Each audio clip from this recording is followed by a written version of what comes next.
오늘도 값없이 베풀어 주시는 하나님의 끝없는 은혜를 누리며 승리하는 꿈미래 모든 분들이 되기를 소망합니다. 지금도 그렇지만 당시에는 죽음이라고 하는 것을 두려워했지요. 어떻게든 피해야 할 것으로 여겼고요. 죽는다라고 하는 그 자체가 이제 다 끝이다. 더 이상 아무것도 없다라고 하는 그러한 인식이 있었습니다. 하지만 하나님에게서는 그렇지 않지요. 믿음의 사람들에겐 그렇지 않습니다. 이 땅에서 한 번 죽는 것은 모든 사람들에게 정해진 일이긴 해요.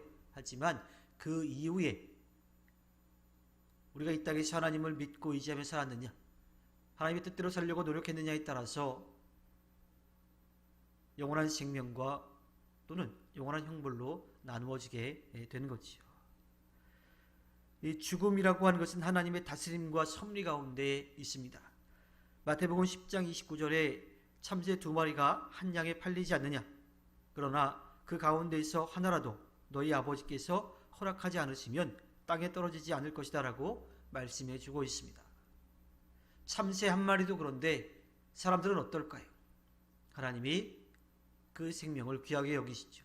거기에다가 하나님을 믿고 따르는 사람들이라면 하나님은 그 영혼을 더더욱 아끼고 사랑하십니다.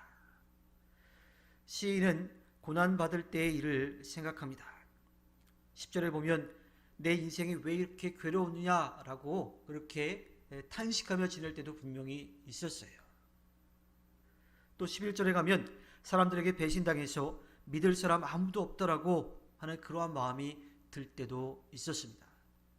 하지만 그는 그 절망에서 끝나지 않았습니다. 그를 지키고 돌보아 주시는 하나님을 믿고 의지했던 거예요. 힘들고 어려운 시각이 들 때에 그런 믿음으로 그 어려움을 이겨냈습니다. 하나님은 절망 가운데 있으면서도 믿음을 가지고 하나님께 구했던 그 사람의 기도를 분명하게 들어주셨죠. 그래서 시인은 하나님께 받은 그 구원의 은혜를 어떻게 갚을까 하며 고민합니다. 그때 그가 깨달은 것은 먼저 구원의 잔을 들고 감사의 제사를 드리고 주님의 이름을 부르는 것이라고 고백합니다. 즉 살아계신 하나님을 인정하고 그분의 이름을 높이고 그분께 자신의 모든 것을 드리겠다, 감사의 제사를 드리겠다라고 하는 거예요. 그리고 이어서 두 번째로 이야기하는 것이 서원한 것을 갚겠다라고 하는 거예요. 하나님은 약속한 것을 분명하게 지키시는 분이십니다.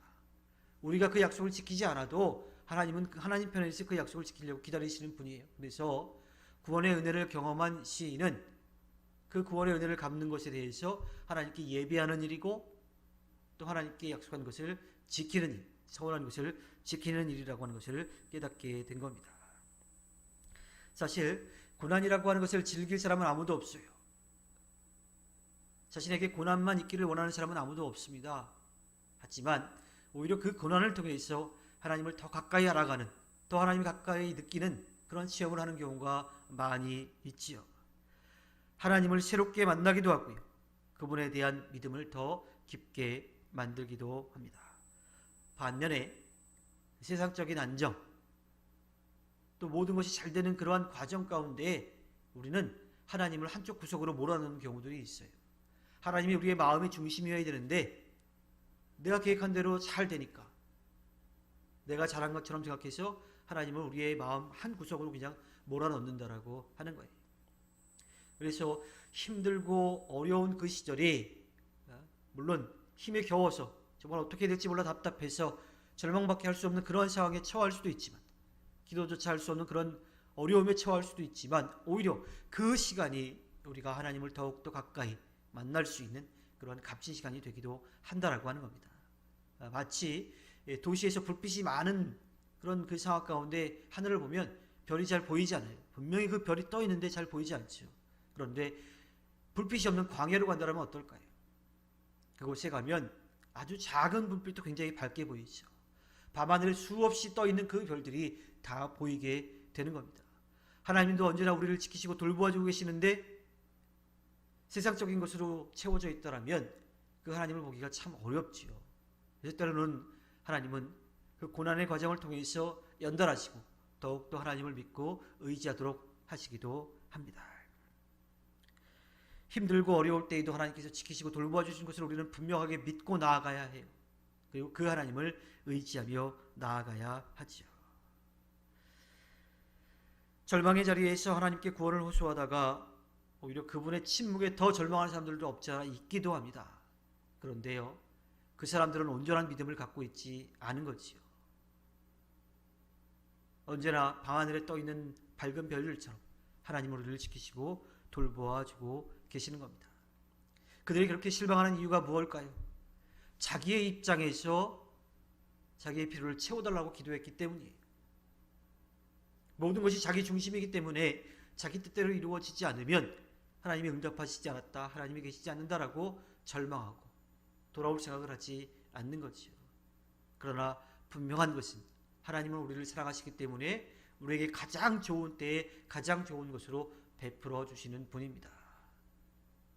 우리가 하나님께 맞춰야 되는데 하나님 우리에게 맞추려고 하니까 절망할 수밖에 없는 거지요. 하나님께서 우리들에게 가장 좋은 것으로 채워주신 것을 믿는다라면 우리는 언제나 하나님을 의지하고 하나님께 감사하며 살아갈 수가 있습니다.